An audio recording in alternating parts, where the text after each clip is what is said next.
Good evening, everyone. I'm Tom Kane, Faculty Director of the Center for Education Policy Research here at Harvard, and it's my pleasure to welcome you to tonight's Askwith Education Forum. The Askwith Forum is the premier event series here at the Harvard Graduate School of Education. It brings our community together to engage with the most exciting opportunities and the most pressing challenges facing education. This evening's program builds on the findings of the 2025 Education Recovery Scorecard, which is the third iteration of a project developed in partnership with the Educational Opportunity Project at Stanford. The Education Recovery Scorecard offers a high-resolution look at academic recovery in more than 8,000 school districts across 43 states, something that's never existed before, and I'll talk about that and show you in a second. By combining the NAEP results with state test data for 35 million students, we try to provide a clearer picture of district-level changes in achievement, helping communities understand where academic recovery currently stands. Now, I'm sure many folks here tonight are sick of hearing about pandemic learning losses. I'm certainly literally sick of talking about them. But, and so tonight, though, I promise that by the end of my talk, I will have torn off the rearview mirror and just focused on the road ahead and what are the things that we need to be doing next. But in order to get there, I just need to describe just how fundamentally things have changed since 2019. So first of all, we need a common yardstick. So as you know, each state defines proficiency differently, and so it makes it hard to compare districts across state lines. But it also makes it hard to compare changes in outcomes within a state over time. So for instance, here's just the data on the top left is the data from Illinois reading. In the early teens, between 2014 and 2015, the state strengthened their accountability, their proficiency definitions, and there was a large decline, and the red line is showing the percent proficient, while on the NAEP, Illinois saw a small increase in achievement. So if you were sitting in one of these states in 2018 and you're looking backward just using the state test, trying to infer have things improved or not, you wouldn't be able to draw a firm conclusion because the proficiency definition changed. Now, let's look at what happened more recently. So in Florida, they redefined their standards in a way that made it appear to increase the share of students who were proficient, yet on the NAEP, there was a continued decline in Florida. Look at Florida math, grades 5 to 8. Again, big increase in proficiency on the state test, flat on the NAEP. Now, it's even during periods where there's not an official redefinition, state tests drift over time, and the score changes aren't necessarily comparable, but it's hard to know that without the NAEP. So here in Illinois reading, you see recently there was a sharp increase in the state proficiency rates, but the NAEP showed a continuing decline. So that's one problem, is that we haven't had a common yardstick, so it's been impossible to compare across states, but also within states over time, and so everybody tends to focus on just the very short term, what has happened since the last time we took the test, even if the last time was a different test. A second problem is in that world where it's impossible to compare and it's hard to keep track over time, we invite obfuscation.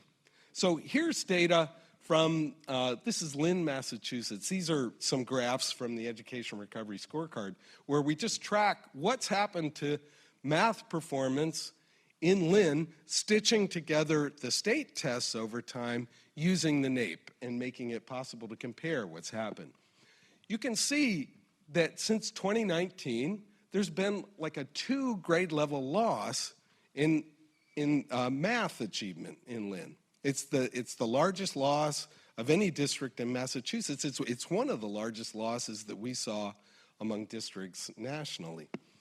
But the same, and notice that loss continued from 22 to 24. So there was a big loss, and the loss continued. Now, here's the press release this past September when the MCAS results came out.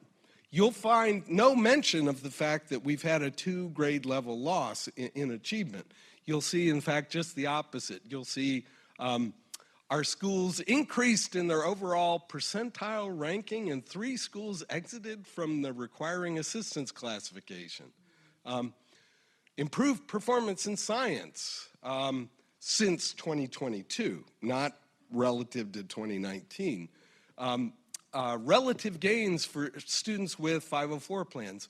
Nowhere do you see mentioned the fact that we've had a 2 grade level loss in achievement since 2019, and we need fundamental change in the district to try to recover. Okay, so we're trying to solve that by making it clearer. What are the changes, not just at the state level, that's what the NAEP does, but at each individual district in 43 states. So we have data for 43 states, math and reading, by race, ethnicity, economic status, and gender. About 8,700 districts, it's about 79% of U.S. Enrollment. And as I mentioned, this is a joint project with Stanford. Now, here's the website. I'm not going to, go to the website and navigate around, but you're welcome to do that, afterwards. But before I get into just what's happened during the pandemic, I just wanted to give just a little bit more of a history, because it's remarkable how little we know about what's happened over the last, 3 decades of education reform efforts in the U.S. There were dramatic improvements between 1990 and the mid-2013. So just the opposite from the hopeless quagmire that you've heard about. There was a 28-point increase on the NAEP between NAEP 4th grade math scores between 1990 and 2015. Now, for comparison, using the same number of points, I'm showing what was the white-black achievement gap and what was the white-Hispanic achievement gap and how were those trending over time. Well, you can see that the increase was large compared to the black-white and the white-Hispanic achievement gap. And both the white-black and the white-Hispanic achievement gap were declining between 1990 and 2015. So we were actually making a tremendous amount of progress, and yet, if you hear the public debate, there's been very little discussion of the progress that's been made. Okay, every state improved in math between 1990 and 2015. So here's the 1992 score on that horizontal axis, the 2015 score on the vertical axis. The dashed line is the 45-degree line. So the fact that every single state is above the 45-degree line means that every single state saw an improvement in math, but in 4th grade math, in 8th grade math. In fact, in some cases, the improvements were quite large. So look in DC, more than it's almost a 30-point gain in 4th grade math, and a 20-point gain in 8th grade math over this time period. So huge improvements in certain places. 4th grade reading, there's been some improvement. It's 8th grade reading where things are really flat, and I'll I'll show you some more evidence on that. Now, that was as of 2015. Things flattened out after 2015. And then between 2019 and 2024, there were large losses in some states. So look at Virginia. The state lost almost a whole grade level's worth of math achievement between 2019 and 2024. There are two states, Alabama and Louisiana, whose scores are above what they were in 2019.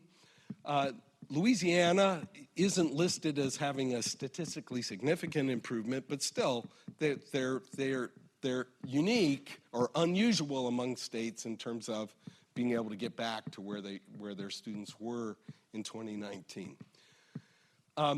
This is in reading, similar set of results.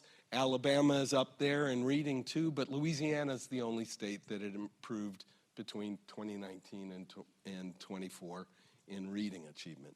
A number of the same states, Oregon, Vermont, Maine, saw almost a whole grade level loss in reading achievement. Now, not all of this is due to the pandemic. So this is one thing I'll be coming back to. You can see, in fact, so in the gray area, I'm just plotting that's the period of the pandemic. And you can see in 8th grade reading, the bottom 10th percentile of achievement had begun declining before the pandemic and declined through the pandemic at about the same rate that it had started out. In fact, if I pulled away the gray area, it would be hard to discern a change in slope during that period. So reading, both 4th grade and 8th grade reading, there's something going on in the bottom of the reading distribution that is occurred during the pandemic, but was continued through the pandemic, but was not caused by the pandemic. Okay, now, what has been some of the factors driving the losses that we've seen and the widening gaps that we've seen? One is the fact that school closures were more costly for poor students. So Horace Mann famously said that the public school is the balance wheel of the social machinery. We saw that in action during the pandemic, that when schools closed, gaps widened. And so here you can see in the areas where schools spent a smaller share of the 2021 school year in remote instruction, everybody lost ground, but everybody lost about the same amount of ground. So each of these lines, one is for high poverty schools in the blue line, the green line is the lowest poverty schools, the red line is mid-poverty. But in the places where schools stayed closed for longer periods during the 2021 school year, again, even high-income students lost ground, but the losses were larger in higher poverty areas. And so during the pandemic, high poverty schools were more likely to stay closed for longer, and the losses per week of closure were larger. That was part of this widening gap that we're seeing. Another thing that has happened is chronic absenteeism doubled during the pandemic and has come down a little bit in the couple of years since then. But it was especially a big problem, so this is just showing it, what was the change in the chronic absenteeism rate by percent free reduced price lunch. The higher the percent free reduced price lunch the district is, the larger the increase in chronic absenteeism was. So in the highest poverty districts, it was almost a 20-point change in the percent of students chronically absent. The higher income districts also saw an increase, but it was only about 8 points. So what we're seeing is not just due to what happened or didn't happen during the 2021 school year. What we're seeing is there's been an increase in absenteeism where kids in higher poverty districts are missing more school than they were missing before the pandemic, which is also slowing the recovery. And by the way, when students are absent, they're not just losses for the students who missed the school. There are also losses for their peers, because when they go back in the classroom, teachers are reteaching content. Students, there are fewer gains for everybody when absence rates go up. Okay, now one of the puzzles that we only have partial answers to now is like what caused the increase in absenteeism. So in the report that we did, we actually tried to look at some of the causes, and it does look like, remember how the school closures led to bigger losses in achievement in high poverty schools? It seems that school closures also led to bigger increases in absenteeism in high poverty schools, but that was a small share of what we've seen. Like most of the increase in absenteeism we can't explain just with school closures. There's been an increase in absenteeism even in places where there was not much of a school closure during the 2021 school year. Okay, so the $190 billion question, because that was the amount of federal relief aid that was provided. We tried to provide some answers on that, although this is probably the most backward looking of all the slides, because that money is gone, and we can complain about it a little bit, so I'll complain about it a little bit and then move on. So did the federal relief make a difference? Now, it turns out that's a hard question to answer. It's a simple question to ask, but it's a hard question to answer because the dollars were not distributed randomly. They were distributed on the basis of school poverty. And so the hard thing is trying to distinguish between what was the effect of the dollars versus what was the effect of poverty. And so here's how we tried to answer that question in our study is we used the fact that the pandemic relief dollars were based on the Title I formula during fiscal year 2020, or the bulk. Most of it was based on fiscal year 2020. There was a smaller share of it was based on fiscal year 2019. But what this is showing is by percent children that were eligible for Title I on the x-axis, what was the Title I allocation per child in 2020 in that state? And so in Tennessee, students received like about $600 per student if you were in a very high poverty districts of 40% poverty rate. A similar district in New Hampshire received about $1,500. What drove that? Well, we have the small states benefit under the Title I program. Each state is guaranteed a certain amount of funding. So, you all know how our federal system works. Even small states get 2 senators. Well, they got their money's worth in the Title I program because the smaller states receive higher amounts. There's still variation among the other states too, but the New Hampshire, South Dakota, and other small states were the big beneficiaries. Now, because the pandemic relief was $190 billion, and Title I typically is about $18 billion a year, we took these differences and we multiplied them by 10.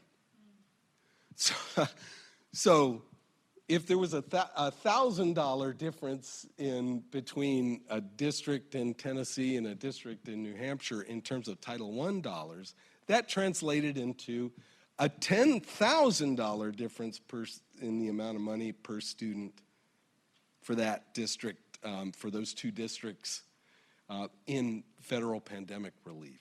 And so it's this kind of variation that we use to try to infer what was the effect of the Title I spending, is trying to use this variation between states among similar districts with similar poverty rates, and just learn, okay, to what extent did the dollars make a difference? Did the districts that got a lot more money because they were in a state where the formula gave them a lot more money,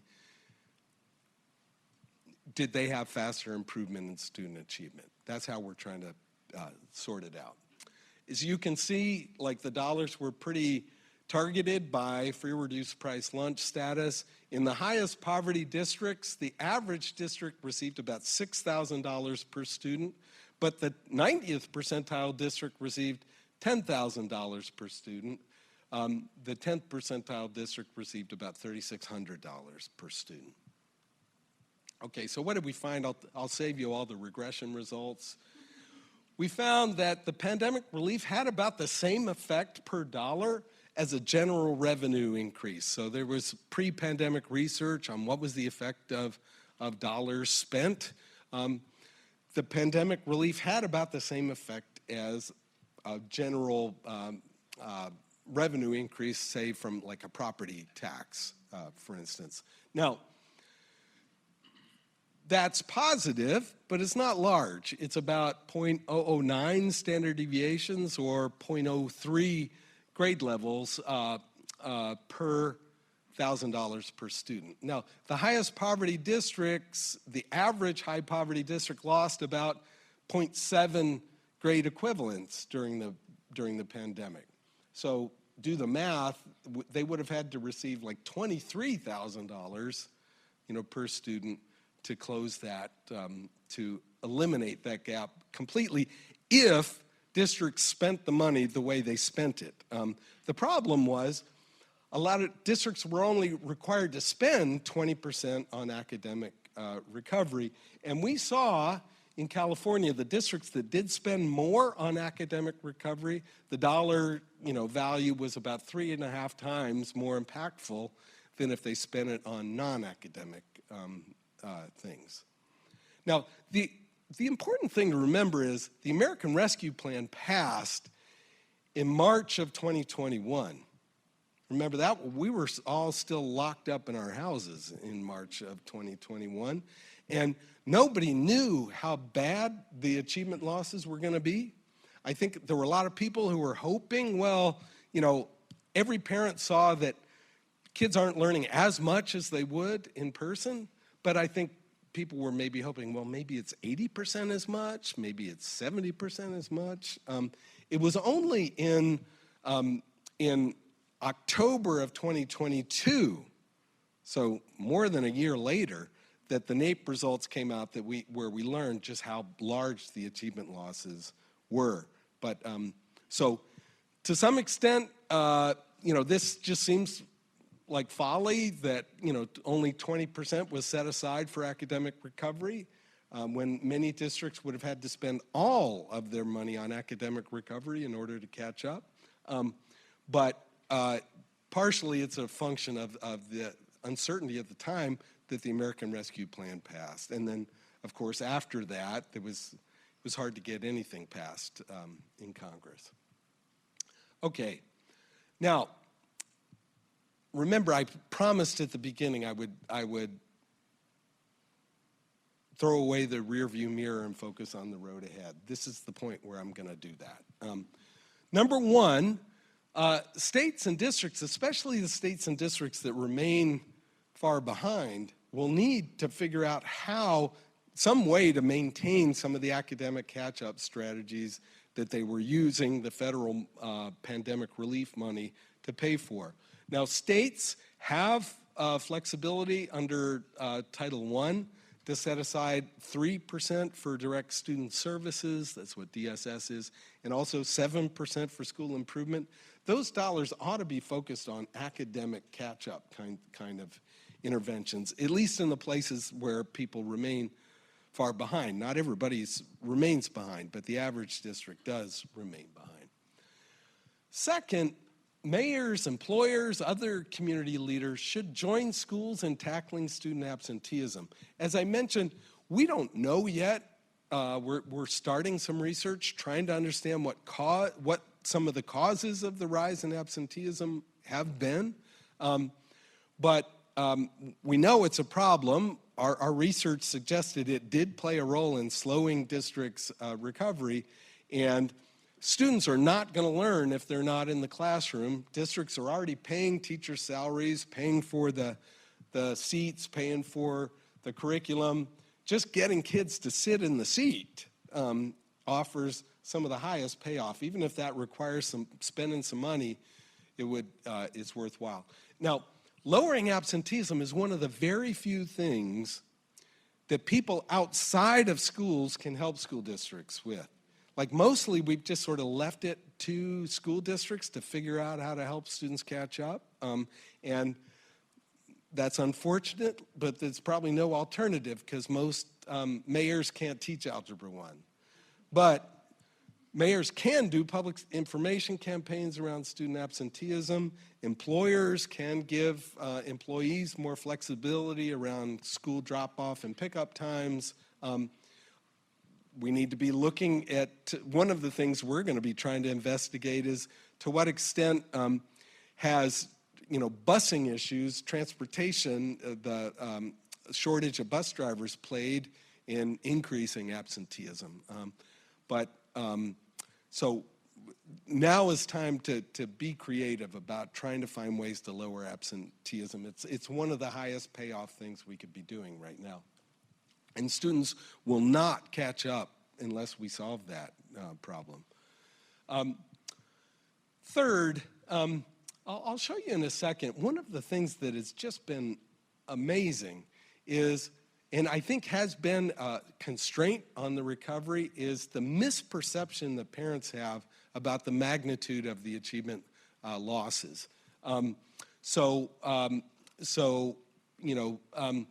Here are just 4 different polls. I'll just focus on the top one on the left. The Education Next, in August of 2022, so still fairly early in the pandemic recovery, asked parents, are their children behind, and are they concerned about having them catch up? Only 9% of parents reported that their child had lost ground and they're concerned that they will not catch up. More than 90% of parents reported that their child is at or above grade level. Now, this matters because if parents think everything is fine, they're not going to sign up for summer learning. They're going to resist, efforts like in enrichment to extend the school year to help students catch up. They may not even sign up for a tutor because they think everything is fine. And by the way, remember the Lynn press release I started out with. We've got to be honest with parents about where kids are right now so that they can sign up for summer learning or be concerned about student absences and help lower absence rates. And so I was proposing that teachers would inform parents if their child is below grade level in math or reading. I know the state of Virginia is trying something along these lines. And then finally, just given everything happening in Washington, D.C., notice I've not even mentioned Washington, D.C. Until now. But it's obvious states are going to need this to lead this next round of reforms. And so we've got to learn as quickly as possible what has been the effect of, 41 states did some kind of literacy reform. Just from looking at the literacy scores, it's clear not all of them are working. I'm guessing some subset of them are working, but we've got to figure out which subset of the literacy reforms are making a difference, and we can't spend a decade arguing about it. We've got to figure that out soon and double down on the things that were working. Similar with the cell phone bans, a number of districts and states have been, that's one hypothesis for what's driving the literacy results down, especially in the bottom percentile, 10th percentile, is that students aren't as exposed to reading as they were historically. The 90th percentile kids are fine. In fact, if anything, their achievement has increased a little bit.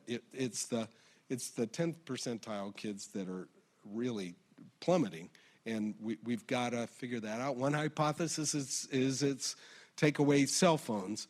We got to learn. Again, we can't, the research community using the usual processes would take at least a decade to come up with an answer to this. We can't afford that. We've got to figure that out much more quickly. Okay, so I'll stop talking. Hopefully I've set up our I want to end with 2 slides that show you why we've invited our distinguished educators here tonight. So in this chart, I'm just plotting what has been the loss in math achievement. This is net of whatever recovery happened between 22 and 24. So as of 24, where did each of these districts stand relative to where they were in 2019? You see, Tulsa is more than a year and a half, more than a grade equivalent and a half behind where they were before the pandemic. Little Rock, Newark, Omaha, Minneapolis, in a similar boat, large losses. Now, we happen to have 3 school districts that are here today, Union City, Compton Unified, and Ector County, Texas, that are back above 2019 levels in math. But there's just a gigantic variation in just the magnitude of the losses since 2019. That's math. This is reading. Again, Ector County, Compton, Union City are almost unique at least among the large urban districts to have recovered. All right, so let me introduce our panel. So we're fortunate to be joined by a group of education leaders who've demonstrated resilience, innovation, and commitment to long-term improvement. Each has led in a unique community with distinct challenges, yet all share the goal of advancing excellence through evidence-based strategies. So Scott Murray is the Superintendent Emeritus of Ector County Independent School District in Texas. He led a remarkable academic recovery by investing in talent, creating apprenticeship pipelines, and implementing a results-based, like an outcomes-based tutoring model that has gained national attention. Sylvia Abbo, Superintendent of Union City Public Schools in New Jersey. Compare Union City to Newark on this map, and just a testament to the work that Dr. Abbo has done, has guided a multilingual high-needs district to meaningful achievement gains through a focus on early learning, community partnerships, and targeted academic support. Darren Brawley is superintendent of the Compton Unified School District of California, has increased graduation rates from 58% to 93%, championing early literacy, and oversaw a decade-long transformation centered on financial responsibility and educational equity. And then finally, I also want to welcome our moderator, Christina Grant, who, remember the DC improvement in one of the earlier slides I had. Yeah. Christina comes to us. She was the state superintendent of education in DC. So Dr. Grant brings deep policy expertise and a strong systems leadership perspective to this conversation. So please join me on stage.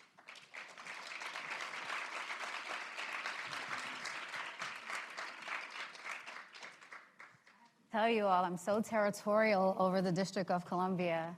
I'm always, I don't know, I don't think I'll ever stop fighting. I was like, you see our little dot? We were right there. But it feels good to be in this room at this time with all of you, arguably on one of the more beautiful days we've had in some time. I was joking with our panelists. I think it snowed on Saturday. I can't prove it, but it was very cold. Can we have a quick round of applause for Tom and his analysis?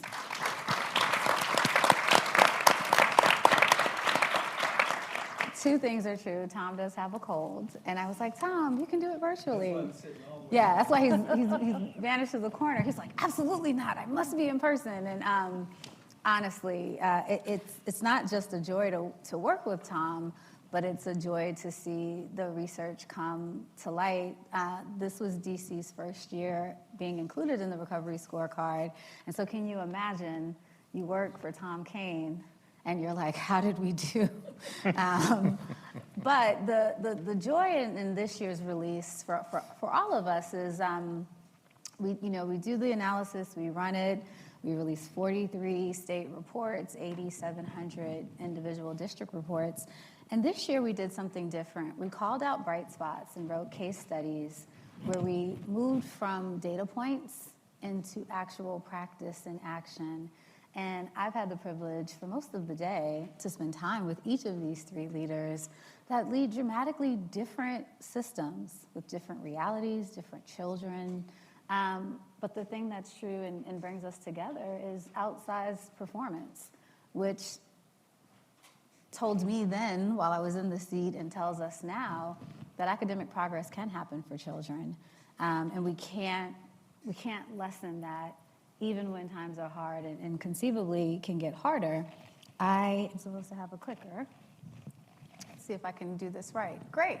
So first, I want to start with a friend and a colleague, Scott, who is Superintendent Ammeritus, which I want to be that one day. And he joins us currently from Florida, but in the superintendent seat was in Odessa, Texas, which you will tell us a bit more. We took the liberty of putting together some demographic information for your viewing pleasure. But for the purposes of this conversation, I really want to get into the practice and help the audience understand, like, what are the tangible things you did in leading? And tell us, to get us started, tell us a little bit about Ector County beyond football. Right, you told me. There's something beyond football? I see.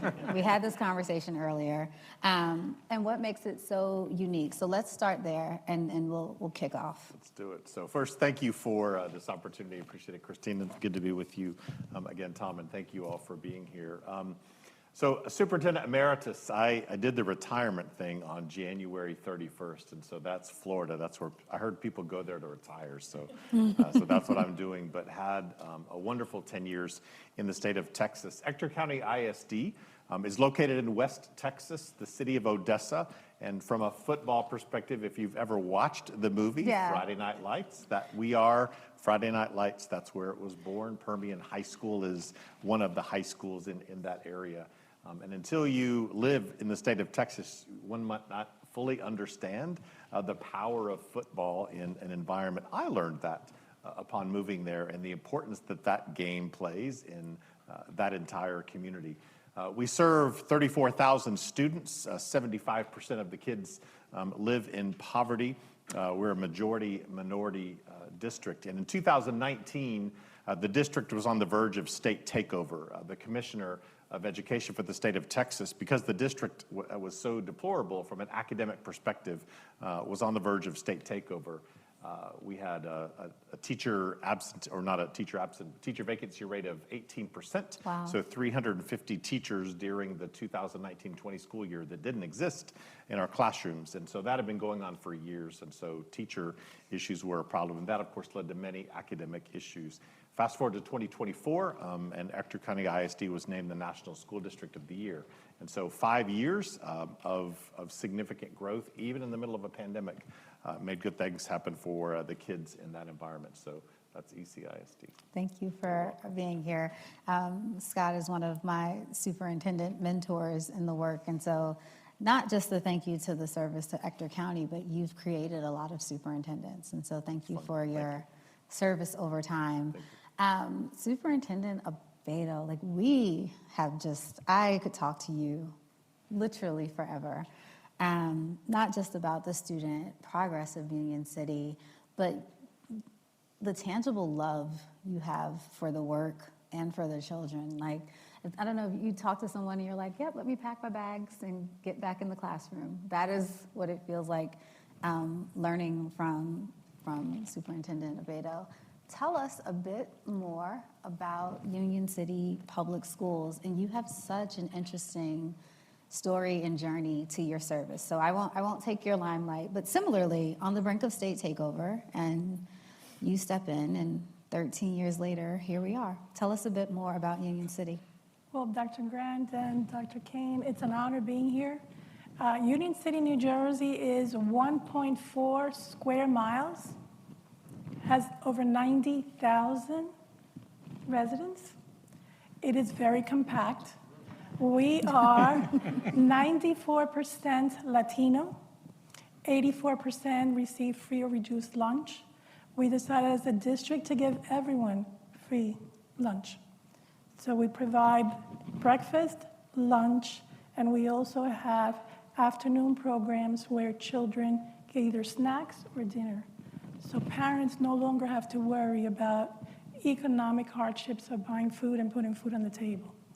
We're on the verge of state takeover, 1989. I was part of an internal monitoring team. And there were certain indicators that showed that our district had to improve. There wasn't a cohesive curriculum district-wide, which we created. There wasn't that much of assessment going on. We had the assessment, the state assessment in the spring. We got the results, and then we did well or we didn't do well. But then what we did was we developed our interim assessments, formative assessments. When you go to the doctor, something's wrong. They run blood work, they take your pressure, they look at the medication. In education, we're not really used to doing that. You have a test, it's a one-day test at the end of the year, you get the results, and that's it. With interim assessments that we developed, very, very powerful, we started creating these assessments and had our teachers hand score the results. We had a team. So that was before online assessment. Had I known, I would have purchased it myself and made millions because those assessments are critical and they tell you leeway where your children are in every step of the way. Besides the assessments, what we did was with Race to the Top funds, I don't know if everybody remembers that, a lot of districts bought furniture, they bought technology. We invested in the infrastructure of educators. So we created coaches, literacy coaches, math coaches, special ed coaches, technology coaches, bilingual ESL coaches that would go into the classrooms and help and assist the teachers. We also created what's called exemplary classrooms, where if you were a new teacher, you could visit that exemplary classrooms. When I started teaching, I remember we were taken to Bank Street College, which is part of Columbia University, and you read the pedagogy, you didn't understand it, but once you saw it, said, you know what, I can do that. I can look at Bloom's taxonomy and actually educate students in higher level thinking skills. What else did we do as a district before the state takeover? The curriculum I mentioned, the facilities were obviously improved, and then also looking and building the community. We created parent liaisons at the schools who spoke the language of the community, and then we had parental workshops for the parents in either English or in Spanish or both, and showed them the strategies.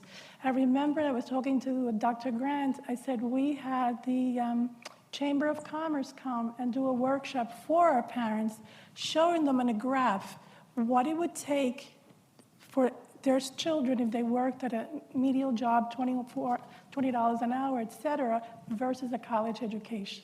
When you're looking at in the lifetime, they're making millions going to universities. The parents said, you know what? It's better that you do after-school programs than work at a fast food restaurant. That was the commitment, and parents need to know that, because I always say education is the great equalizer. You can give students an education, a powerful education, will change their lives. It will not only change the lives of the children, but their parents and the community. And I'm proud to say that we've had, over the last, I would say, 15 years, 20 Bill and Melinda Gates scholars. Each of those scholarships are worth up to $1 million. And a graduation rate over 90%. Very proud. Yeah.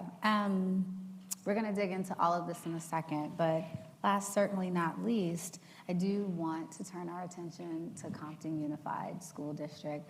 Arguably the farthest traveler of the panel, depending on how you frame it. Dr. Brawley, and I will let him surface this, there is a through line between these three leaders in terms of the longevity of their service as it relates to the conversation we're having today. They were facing similar challenges, and under Dr. Brawley's leadership, had a different set of approaches and interventions that lead us to where we are today. I'll let him walk through some of their metrics, but when he joined the system, they had a graduation rate of 58%. And today, that graduation rate is again hovering over 90%. And so, can you tell us also a bit about Compton Unified and your journey, which each path is different, but the through line of academic progress remains the same? Thank you for being with us this afternoon. Sure. Darren Brawley, Superintendent of Compton Unified School District. We serve approximately 17,000 students, the vast majority of which are Latino. 83% to be precise. Okay, 15% African American, and 1%, 1 to 2% that are Asian Pacific Islanders for the most part. A high EL population rate. It says 25%, but it's really 32%. And a free and reduced lunch population of really 94%. 94% of the students qualify for free and reduced lunch. So Compton is unique. Compton was on the verge of state takeover when I first got there. There were 2 districts that were listed to be taken over by the state of California. One was Inglewood, California. The other was Compton. We did not get taken over. We put in some fiscal austerity measures that prevented that state takeover. And now we are actually a model of good fiscal management in the state of California. As a matter of fact, USC oftentimes models Compton and Inglewood in their process to show what happened between the two. I'm also on the Board of Governors for USC and on the Board of Counselors for USC Rossier School of Education Department. So let's talk about Compton. Basically, when I first got there 13 years ago, so 13th year, 3 years prior as a superintendent, 16 total. When I got there 13 years ago, our graduation rates were at 58%, and our A through G completion rates were at 12%.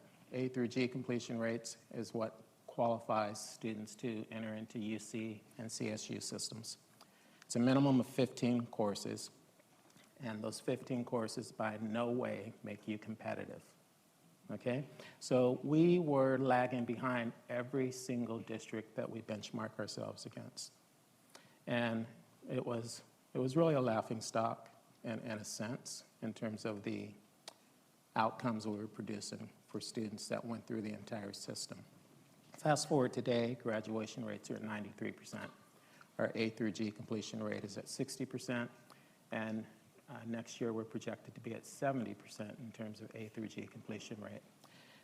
When you look at both of those and you take into consideration similarly situated schools within the state of California, as well as Los Angeles County, there's no school district doing better than us in those 2 metrics.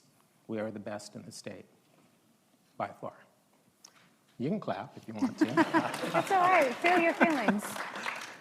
An additional metric that we look at is the CCI indicator, college and career indicator. And right now we're at just above 50%, and that's expected to grow as well. But it's been it's been a concentrated effort, if you will. There's a strategy in place. And I was trained in Malcolm Baldrige Performance Excellence Standards, and we apply that within the organization. So we benchmark our performance against our surrounding competitors, we develop SMART goals, and we apply the continuous improvement model as it pertains to the state dashboard indicators. So we knew that we couldn't get better if we didn't know what our surrounding competitors were doing. And every year we're setting goals to surpass them. So you just heard me talk about 2 that we've surpassed everybody in, right? But there's others. So when you look at the performance that we've made, we've been on an upward trajectory for years. We just got notoriety, if you will, based upon what's happened within the last 2 years. So mathematics performance, 8.5% gain over the last 2 years. In reading, 4.5% gain over the last 2 years. And we're projected to continue to grow. And so it's literally a model that we implement within the district of strategies to produce outcomes. Our principals are required to go through superintendent data chats with me every 6 weeks in terms of how they're performing against the state dashboard indicators, whether it's math, reading, English language performance indicator, suspensions, chronic absenteeism, graduation rates, you name it. Yeah. We were talking earlier, and I was like, ooh, 6-week data chats with all of your principals. That's the level of approach or intention that we want to see and engage in.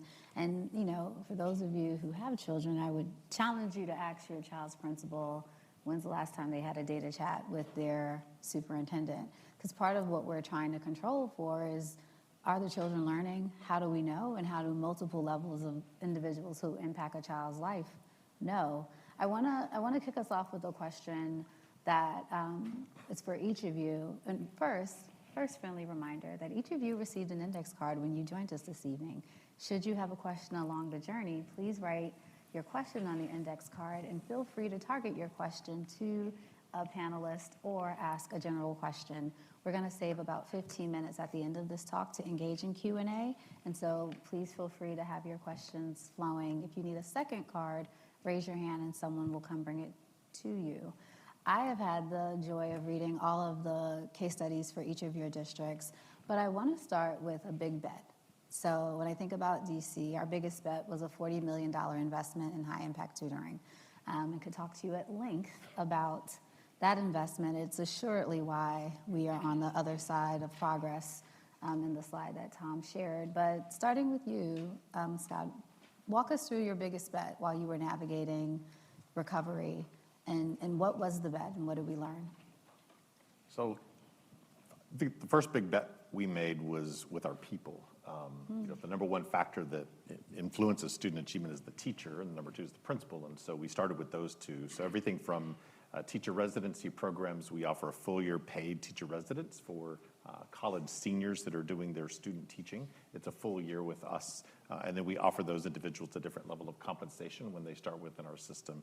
We changed our compensation structure. And so now a teacher in our organization can, from 0 to 10 years, they top out at 10 years rather than the traditional 30 years that it takes for a teacher to top out. We strategically staff our teachers and our leaders. We put our very best teachers with our most fragile students. Our very best principals serve our most fragile schools. And so that level of strategic staffing. We redesigned, we have what we call stackable compensation, which does a lot to retain and recruit our individuals within our organization. We're now the home in Texas of the $100,000 teacher, multiple teachers making six figures now through various stackable compensation opportunities, and the home of the $200,000 principal, principals making 200 through stackable compensations. And we see that just investing in people was a huge bet that we made that made a big difference. Another one that was kid-focused is something that you did as well, kind of spinning off of that. We did high-dosage tutoring, but I do not live in a place that we had people available to tutor, and so we had to go to the virtual world. And so I had 6,000 students that I had a one-on-one virtual tutor. We leveraged outcomes-based contracts to do that, and so the tutoring companies, individuals, were paid based upon the amount of growth that the students experienced. So the more growth, the more money the tutor makes. And so that was a huge win. In fact, that particular investment is something that we continue to do today because we had, you saw the graph, that investment made a huge difference in those numbers. So two big areas for us. We're going to get into the nuances of implementation because earlier, Dr. Brawley and I were both saying how we were like, ooh, we can't do virtual. But then when you add the outcomes-based contracting aspect of it, it shifts the way you could think about utilizing that tool. Dr. Abbo, talk about one of your big bets. What we did was we started partnerships with the universities, local universities. We have mentorship programs where we have the new teachers that will be graduating next year work with us and we train them the Union City way. This way they're not coming in fresh as they're coming in the first year, so we have that partnership in language arts and math. We also pay for our staff to receive bilingual ESL certification at a cost to the Board of Education. So all of our teachers are, a large majority of them are bilingual and ESL certified. Those teachers work with a multilingual population, but what we do that's unique with Union City is we give them an extra year of support, where other districts they test out. So I think that next year of support that is not mandatory by the state is something unique to our districts. Also, what we've done in the district is creating a lot of opportunities with institutions of higher ed and with STEM, with the science, technology, engineering, and mathematics. We've explained to parents how important it is for their children to be involved in summer programs. In our city, and I'm sure my colleagues will agree, our students don't have the luxury to go to Paris for the summer. They go in schoolyards and they go in the local pools. That's their summer. So how can we change that trajectory? What we've done is offer extensive summer programs in addition to yearly programs in our schools. And then for the summer programs for the high school, they work in institutions of higher ed where they do research, brings their GPA up, gives them the experience, and they're getting scholarships. So as a matter of fact, one of our former students who was a bilingual student who came from Morocco, family was homeless at some points when they came to the U.S. The community, Union City is a very tight community. They help each other. The community helped them. We hired the mother as an aide. He discovered an exoplanet as a junior in high school. He is now in Caltech with a full scholarship. Wow. And he's also now working with NASA. So he's the youngest freshman. He's now a sophomore, the youngest freshman working in NASA. So the possibilities are endless. Wow. And I had mentioned before, education's a great equalizer. And if you provide, what's that movie? If you build the field, they will come. They will come. I remember being in workshops with the state Field of Dreams. I was like, we baseball got team, of baseball, we course. got football. And I remember going to state meetings when we were on the verge of state takeover and said, Union City, oh my God, Union City. Now, when you go to a state meeting, people say, you know what, Union City, what can we learn? Can we visit? I mean, it speaks for itself. Dr. Brawley, walk us through one of your big bets. One? Just one. We have... The biggest one for me, really, well, it's really two. Investment in people. We invested in ELA administrators and math administrators that we then use to invest in the tutors that we hired, so high-impact tutoring. the ELA, math, and reading administrators, language arts administrators, then trained the tutors, high dosage tutoring, in-class tutoring, not after school, so that we would be able to deliver better interventions in real time to the students in terms of the stuff that they were struggling with at that time.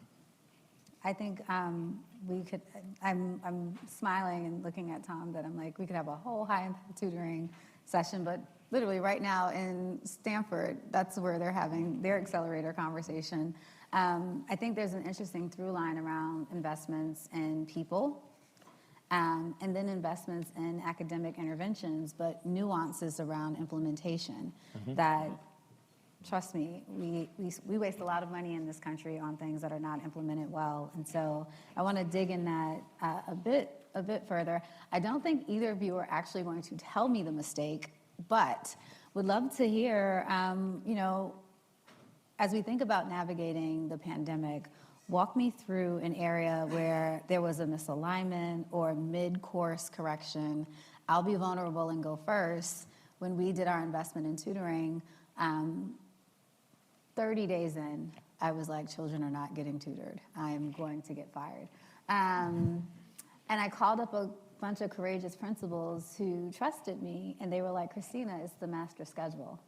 And I was like, what are you all talking about? And they were like, nobody has time to redesign this schedule around this intervention. And so for us, it meant hiring essentially assistant principals of tutoring, where it was their full-time job. Because we did in-school tutoring, they had to reconstitute the master schedule around student need. And I mean, it was like a light switch.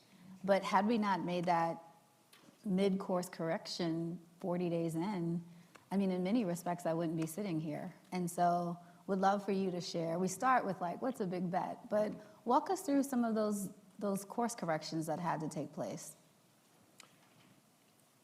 We were on the personalization journey before the pandemic, and so it really roadmap for 5 years what we wanted, the design for the organization. The pandemic hit, and so I'll call it course correction and course acceleration in some areas. There were pieces of that 5-year roadmap that were supposed to occur in year 5 that we now needed to do in year 1. And then things that we were doing in year 1 that we paused and put on hold until year 5. And so the pandemic really caused course correction. And it makes me think about continuous improvement. There are always obstacles in our pathways as we lead districts. And so sometimes it's not necessarily mistakes that we're making, it's we have to adjust because of new learning or a new situation. And so the pandemic really caused us to reflect on what we were doing and realizing, oh, that's really smart, or it was last week, but this week, that is not a smart choice. And so we need to not do this thing and then do that thing. The biggest example I would give would be the rollout of devices for children. We had scheduled this over a 3-year period of time, and we were going to be very thoughtful about it, and we did it in a month because we had to. But we had to reach our kids, and so that it just changed the way that we were doing our work. I appreciate the week-to-week reality and sometimes the day-to-day. That's exactly right, yes. You get new CDC guidance and you'd be like, well, that's not going to work. That's exactly right. It's true. Superintendent Abbo. I still remember it. I still shudder when I think of pandemic. I'll never forget it was March 13th, Friday the 13th, that Union City closed. We closed 2 weeks before the state Department of Education closed all the schools, and we thought it was, like a snowstorm, something like that. We'd be off for a few days. We were closed for 14 months. Now, as we saw the numbers rising, we had a lot of members of the community that passed away. Again, we're a very condensed city, and parents were dying. Grandmothers that lived in the apartment also were dying. So we had to make a decision. So working with our city fathers, working with the Hudson County Health Department, we decided to close. Prior to that, as we saw the numbers going, I met with the administrative team and I said, I need every department to come up with a plan to be going virtual. Technology department, what are you going to do? Food service, what are you going to do? Academics, what are we going to do? So we developed a plan, and we went virtual as of March 13th, that Monday. What happened was, with the plan, that we rolled it out, and we decided to pay every single employee, even though we were virtual. So that means the instructional staff, non-instructional staff, crossing guards, security guards, the works. It would have been a perfect time to save, but we decided to pay everyone with their full benefits. This way, they concentrated. They became what I called our educational warriors. They helped us distribute food. They helped us to distribute technology. Something that I decided to do as well is empty out the school's technology. Take all the computers for the labs, take all the computers that we have in the classrooms, give it to our students. And I think that made a great difference because our students did not have the technology.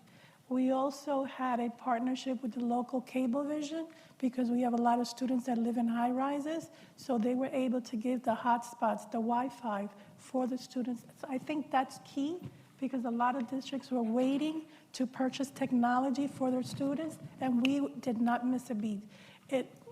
We were talking about changes. You have to be able to pivot and look at what's happening today and what are you going to do. I remember being on the Zoom, and it was a dance class. And I'll never forget, the apartments were bare and they were empty, but these students were choreographing the dance movements to ballet, which is absolutely beautiful. So out of the darkness, because pandemic was something darkness, how can you as a school system become better? And that's what we did. Academically, we prepared lessons, Class Dojo for the elementary classrooms. We prepared packets that were handed out. Food distribution, we decided that it was so bad in the community that rather than give out food once a day, we gave food once a week. Fresh fruits, vegetables, non-perishables. I was telling Dr. Grant, Chef Boyardee was very good, macaroni and cheese. But they were grateful. They were grateful because they did not have to go out. Some of them work in the service restaurant business, so they were taking buses and taking a risk and going to work each and every day. The community was very appreciative of this, and again, it was a different way of looking at things. Yeah, Dr. Raleigh, before you weigh in, I want to plus up your question and also just underscore that all of these things are completely counter to how superintendents are trained to lead, like to literally empty out all technology and just give it to students without a board. Like in my head, yeah, today I'm like, you did what?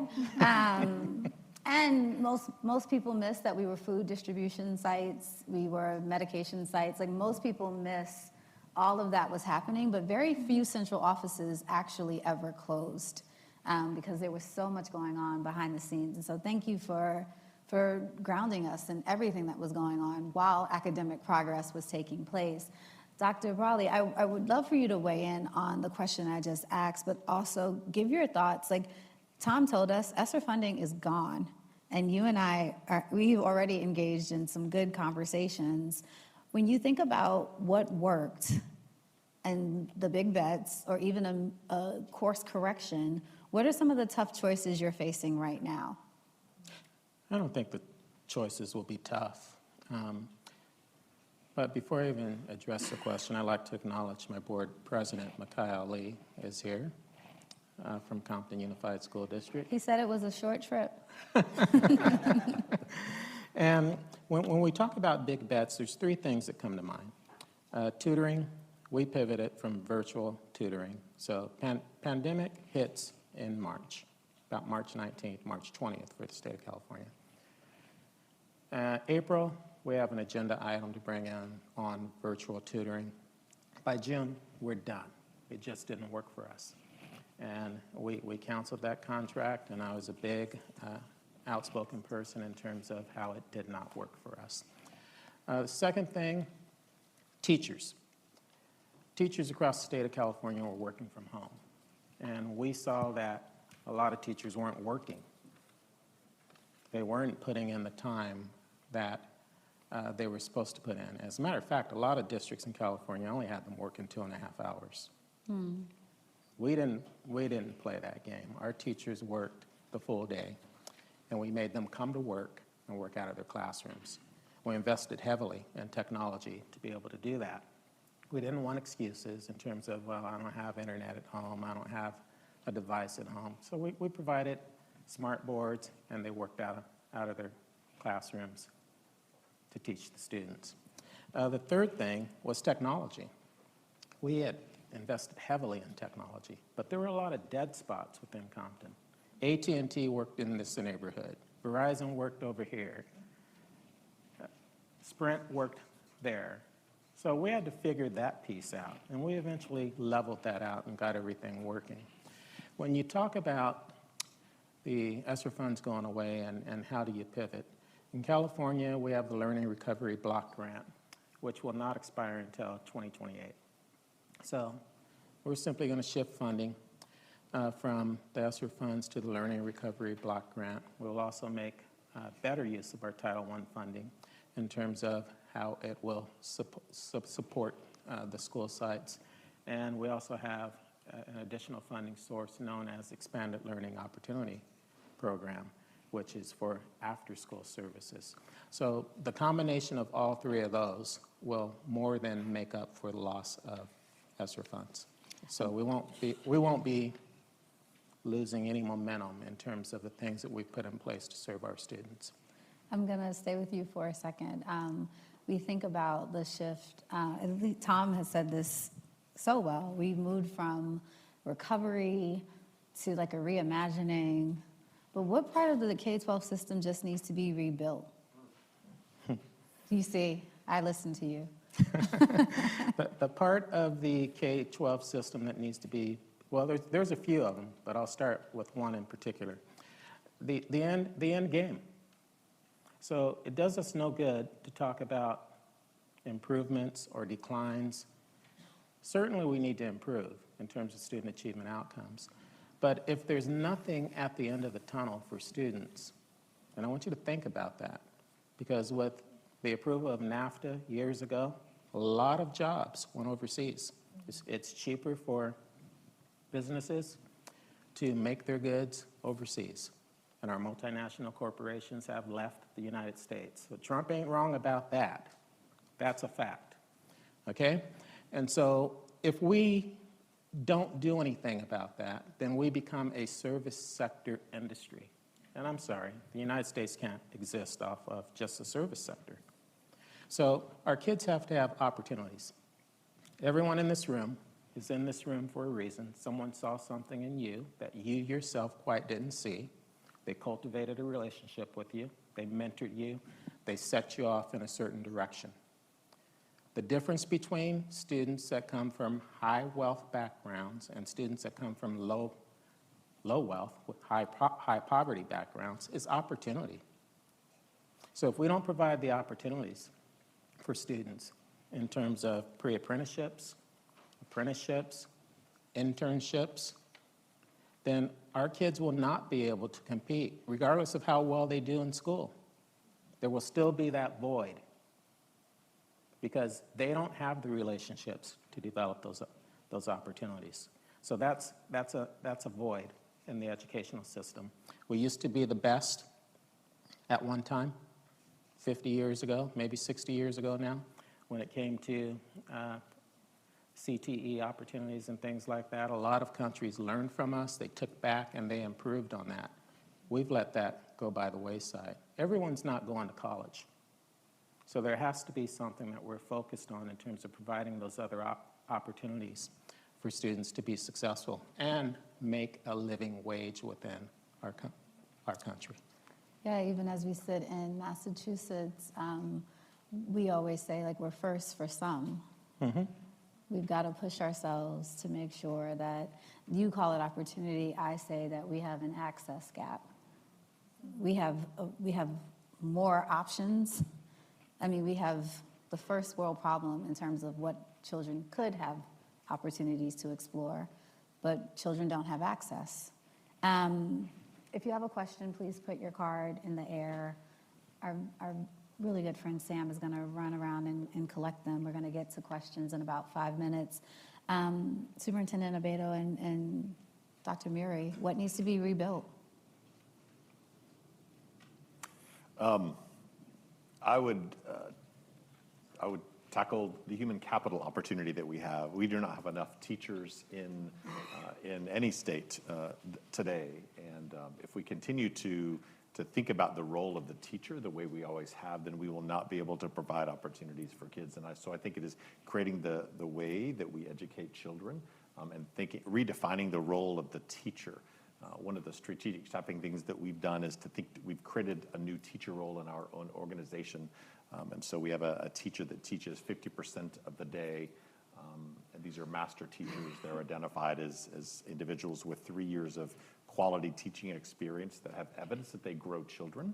So they teach 50% of their day. They coach and mentor a group of 2 or 3 others for the other 50% of their day. And then we compensate them an additional $17,000 for taking on that leadership role. We have teachers flocking to that type of role. Our data indicate that not only that master teacher, but those that they mentor and coach outperform other teachers in our own system. So again, a subtle shift in the way we think about the role of the teacher, but we have to redefine.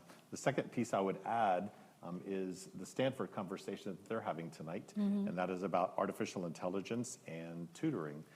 One of the things that we've seen, and one of the studies they're talking about is some work that Ryan and I did in our own school system.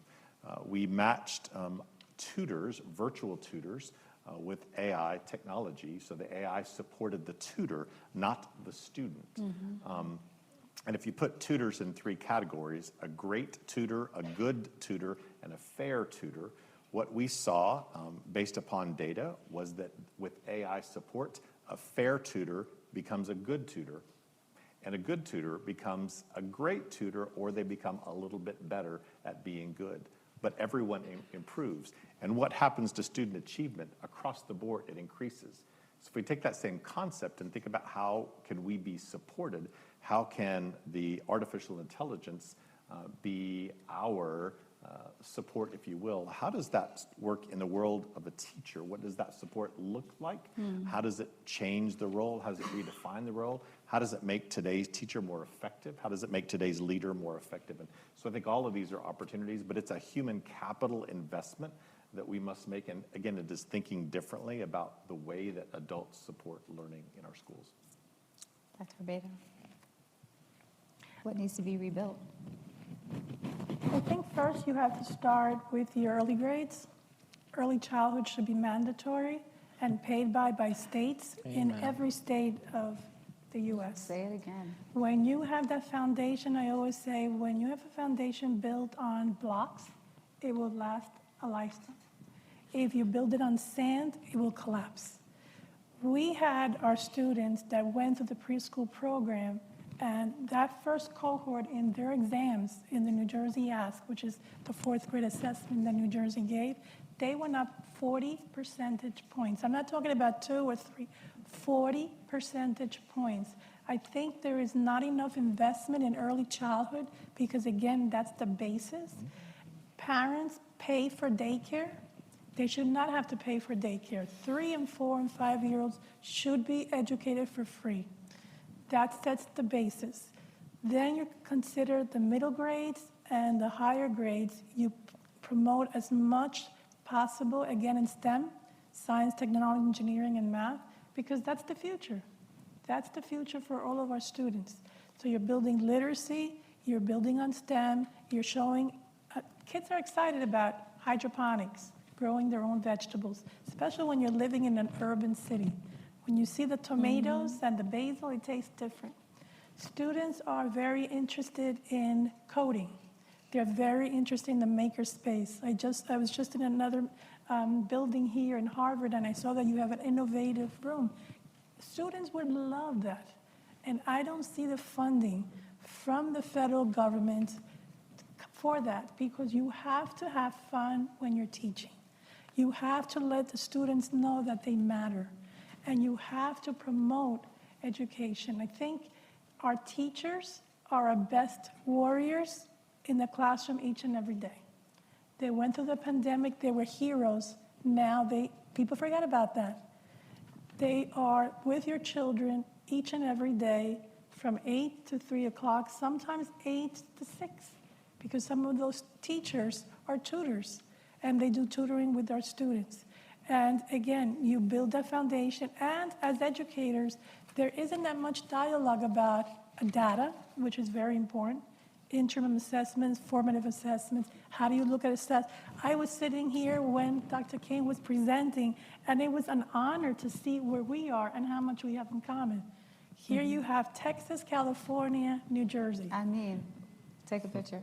Similarities. Tell the world It's possible. Great similarities. So we need to learn from one another, and I mentioned it to Dr. Grant and Dr. Kane. It would be a great opportunity for states to highlight these districts, work together, and create a national model where it could be shared with everyone, not that it's in isolation. I was telling Dr. Abbo, that's our next biggest investment at CEPR. We are starting a States Leading States network where we will be seeking to take this work and scale it across the country. Tom, go for it. So I'm proud of you. I just wanted to chime in on this last point, Dr. Abbo.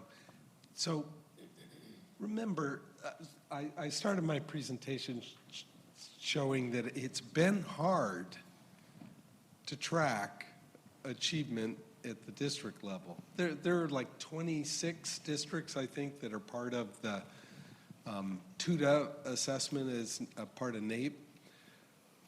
But all the other districts that aren't part of TUDA, it's been impossible to like compare over time.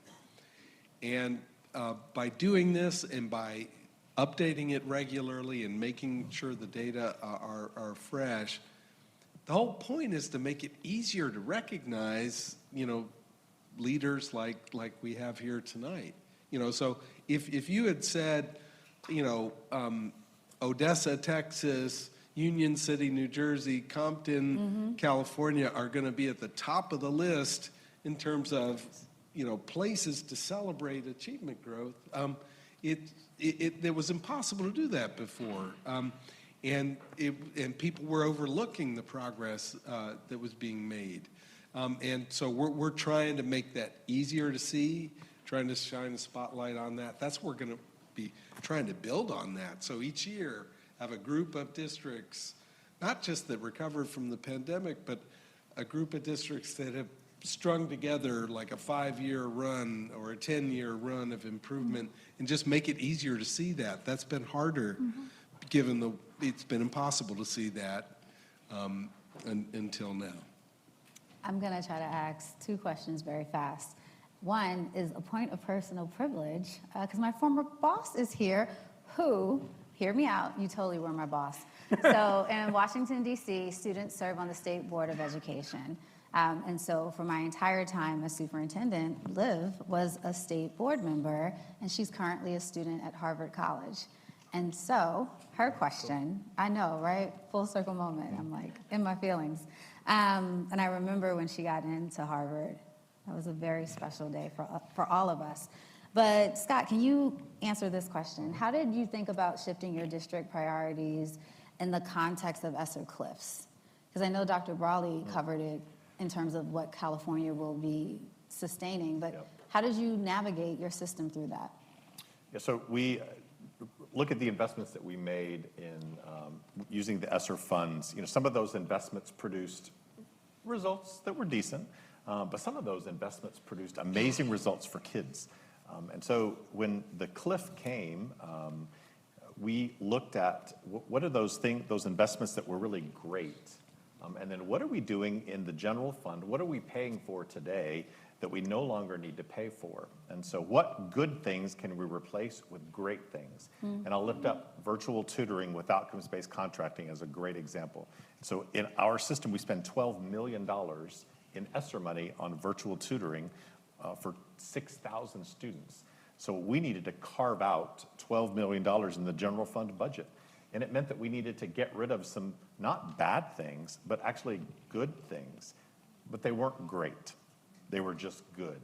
And so move over good, we're going to replace you with great. So we eliminated $12 million in the general fund of things that people may have liked and that were getting average results, but we put in things that are going to get much better results. We use a process called strategic abandonment. We have a strong project management oversight team in our organization. And so we have a strategic abandonment tool that we use to help us make those decisions. And so we were able to find those elements in our budget and then in the line. So, and that's something school districts can do across the country. I really enjoy the concept of strategic abandonment. I don't know that come teach a course. You got some time. Sign me up. I'll be right there. So I got time. The last question I wanted to ask was directly connected to a through line, like we discovered in writing the case studies. And if someone were like, what needs to be rebuilt, like pathways and trainings for superintendents. I don't think we talk enough about just how hard this job is. But the through line between the three of you is longevity. And so a question that was raised was, what allowed you to maintain the longevity, both of yourself and leadership and of your district? And then how were you level-headed in the face of a crazy storm? I talked with Dr. Brawley saying, like, in DC, we made it because we had sustained leadership before the pandemic, through the pandemic, and even today. But how does that resonate, like your longevity and ability to see long-term? And that's the closing question, and you each have a minute. Okay, I'll start. So it starts with continuity. So 13 years. In those 13 years, we've probably had 3 board members turnover, 2 that chose not to run anymore, 4 actually, 3 that chose not to run anymore, 1 that decided, I'm not going to run, well, I think I'm going to run, I'm not going to run. Should I run? I'm not going to run. And then at the last minute, he ran. But he didn't invest any money, $600. He lost by 26 votes. So continuity in leadership with the governing board, continuity in leadership with the superintendent. 13 years is unheard of. But he was there when I started. And we have not had much turnover. So you're able to create a vision. You're able to implement that vision. They're there to provide the fiscal needs to implement that vision, and we're able to pull it off. So when you don't have turnover, you don't have a constant change of things that are being implemented, and you're able to refine the things that you're working on to get better results. Dr. Abbo? We have an appointed board, and our mayor and state senator is very pro-education. He says, if you're not happy with the school system, blame me. And what happens is most of the board members have been there for years, year after year after year, and they support and they see the initiatives from the beginning, and they see the results. Also, we look for longevity and the type of leadership in the district. For example, I mentioned to Dr. Grant before, it's easy for a superintendent to go to celebrations. Celebrations are fun. You have graduation, you have awards, you have winning teams. It's hard to see a superintendent when they go to a funeral, when a student dies, when there's a fire and the family has lost everything. That's what makes it a true leader. I was a substitute until I got my certification. I became a teacher. I became the district's math and science supervisor. Then I became the assistant superintendent of curriculum and instruction. And then this is my 11th year as superintendent. It's continuity. You're not going anywhere. Yes, pandemic time was tough. We got through it. It was very difficult, very challenging. But what doesn't break you makes you stronger. And I think that's one thing about leadership. It's bringing people together, working with the community, from all the parents, working from the ones who are wealthy and the ones that are not as wealthy. Because I came here to this country as an immigrant. I came in 3rd grade. I remember I used to be in kindergarten and recited a 20-page poem. And when I came to this country, they sat me in a 3rd grade class with an Italian girl, because they figure Italian, Spanish, the same thing, figure it out. So today, io parlo italiano molto bene. I learned how to speak Italian. And I think that's important because you have to survive. You have to break the system, and you have to do what you have to do to be successful. And once you do that, and you reach out to someone and a family member, say, you know what, we're going to help you. And don't worry about your child is in 4th grade, 5th. We're going to help you get your child into college, and it's going to be for free. But you have to do these certain steps, and they believe in you. And when we opened up our STEM high school the first year, we had, the prior year, we had 75% of the gifted and talented students were leaving our district. They were going for private schools. Now, I think one student has left because they see the buy-in, they see the results. If you build it, they will come. Exactly. Scott. I love my job. That dot, Tom, that you had on the graph up there, to me, that little Ector County ISD dot, that was 34,000 faces, the children that I get up to see and serve every day. And so there's nothing like that, and that keeps you going. Yes, it's a strong board. It is that team of 8 concept, so thank you for your board service and being on his team. That makes a remarkable difference. It takes the team that we work with, but it literally is those kids, and knowing that the work that we do as a team puts that dot up there and makes it in a pretty awesome place. And so I love the job. 2 things, because I can feel Jody looking at me. The dot for DC is 98,000 kids, and so I strongly encourage you to see beyond the dot. It is or was my life's work, the best work I've ever been able to do. And I would leave you with noting that neither of them said, it was me. I am the greatest thing you've ever seen walking. And I want you to control for that, because particularly in these days and times, everyone is like the celebrity with like the biggest answer, and they're like the flashy. But when you hear true sustained leadership collectively, maybe 40, 50 years of leadership, it's solid plus 30 just as a superintendent. And you spoke about community, joy, strategic abandonment, financial readiness, honesty, even when it hurts, that things need to be rebuilt and people need to work harder, but they can do it in service of our children. And the dots show that all our children, underscore the word all, can learn. Thanks for being with us this evening. Good stuff.